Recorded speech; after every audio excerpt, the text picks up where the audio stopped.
Mahazo vokatra tsara ny asa fampiroboroboana sy ampamokarana sy ny fandraharahana natao ny fandarana asa prospere na fanohitra atao amin'ny faritra Matsiatra Ambony nandritry ny 12 taona. Seha-piariana maro no mitondra fampiroboroboana sy nanomezana tantsorika ho an'ny tantsaha-mpamokatra sy ny orinasa madinika mpandraharaha eny amin'ny tontolo ambanivohitra. Tratra ny tanjony tamin'ny ankapobeny.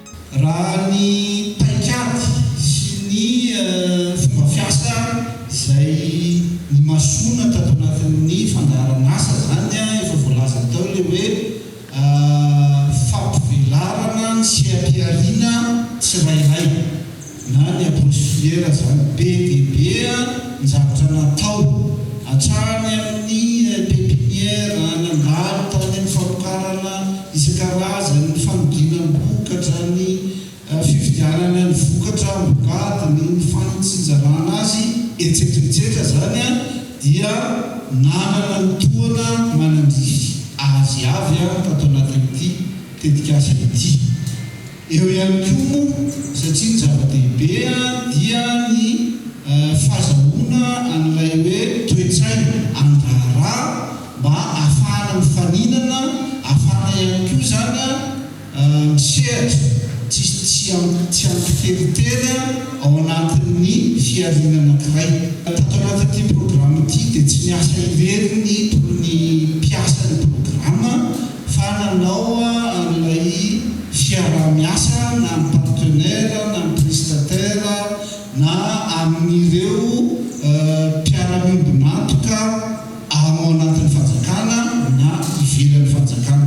Izay fomba fiasa izay zany dia anisan'ny eritreretinay fa nitondra anjara-bidibe raha nisy tokoa izay fahombiazana tato anatin'ny fandaharana asa. Tsy adino ny fijerenan'ny tsena ivelany sy ny tsena anatiny satria tsy misy toe-karena afaka mivelatra raha tsy mandalo eo amin'ny tsena. Ny fahafahana miatrika n'izay tsena ivelany sy anatiny izay indrindra eo amin'ny fitondrana ny fampitomboana ny fatrika ara-tokatra sy ny fampitomboana ny kalitao zany dia lafinasa ngezabe ihany koa tato anatin'ity programa ity. Ary ny farany moa fa tsy mikely indrindra dia ny fampifandraisana, fanomezan-tanana, ny sehatra tsy miankina amin'ny fanjakana. Momba ny fanohizana ny asa sy ny lova izay napetraka fandarana asa dia vondrona telo ny rafitra mpandimby hanatanteraka hanohy ny fanjohiana ho fampaharetana ny asa vita dia ny CCI Matsiatra Ambony, ny FMA ary ny PECAF huile essentielle. Tao anatin'ny taona 2024 iny dia maro ireo traikefa izay nampitainy ny fandaharana asa prospere aty aminay rafitra mpandova ny fandaharana asa. Tao anatin'izany ny resaka ny fampiofanana ireo tantsaha, fanohanana ara-teknika ireo tantsaha, fanohanana amin'ny resaka findramam-bola, ny fampifandraisana ireo tantsaha mpamokatra sy ny mpandray ny vokatra. Dia anisan'ny efa traikefa izay azo tao anatin'ny nampitainy programa asa prospere aminay rafitra mpandimby. Ankehitriny dia ny farana ny programa asa prospere dia eto moa izahay ao anatin'izay rafitra mpandimby izay vonona hatrany ny hanohy ny asa izay napetraky ny fandaharana asa eto anivon'ny faritra. Dia misy moa ny vinavinaanay ao anatin'izay zavatra izay dia anisan'izany ny fiarahanay miasa amin'ireo fandaharana asa maro sy ireo tetikasa eto an-tanàna amin'ny fanohizana ny ezaka efa vita teo aloha. Izahay dia tsy mitsahatra ny manohana ireo tantsaha izay misehatra ao anatin'ny resaka CVEC. Toy hatrany ny fanohanan'ny fanohitra na dia tsy hotsony ary ny fandaharana asa prospere mba ahafahana izy ireo misehatra amin'ny findramam-bola izay mifanaraka amin'ny filàna izy ireo.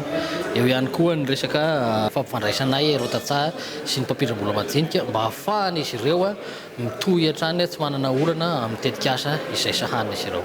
dia eo anivon'izany zava-bita zany dia misaotra be dia be ny avy eo amin'ny ministeran'ny fambolena izahay fiompiana sy ny fambolena izay nitondra ny tohana ho anay nandritran'izay fotoana niarahana zay ary dia mbola manantena ihany koa zahay ny fiarah-miasa amin'ireo programan'asa mpanjakana eto anivon'ny faritra mba ahafahana manohy hatrany ny esika izay iarahana amin'ny FMA.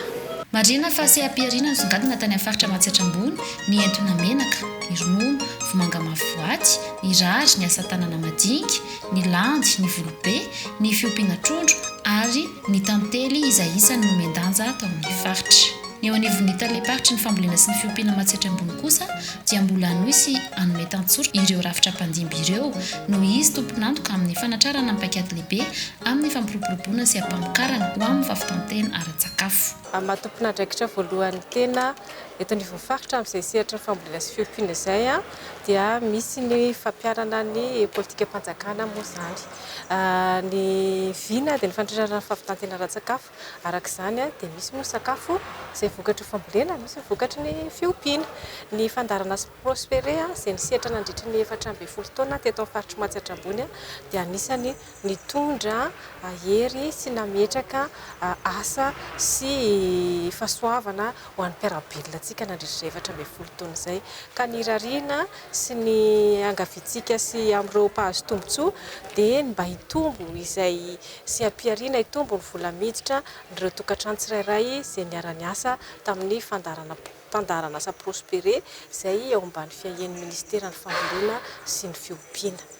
Ny alakamisy 13 martsa 2024 moa no natao tao Fianarantsoa ny atrikasa fanankatonana tamin'ny fomba ofisialy ny fandaharana asa prospéré ho an'ny faritra Matsatra ambony.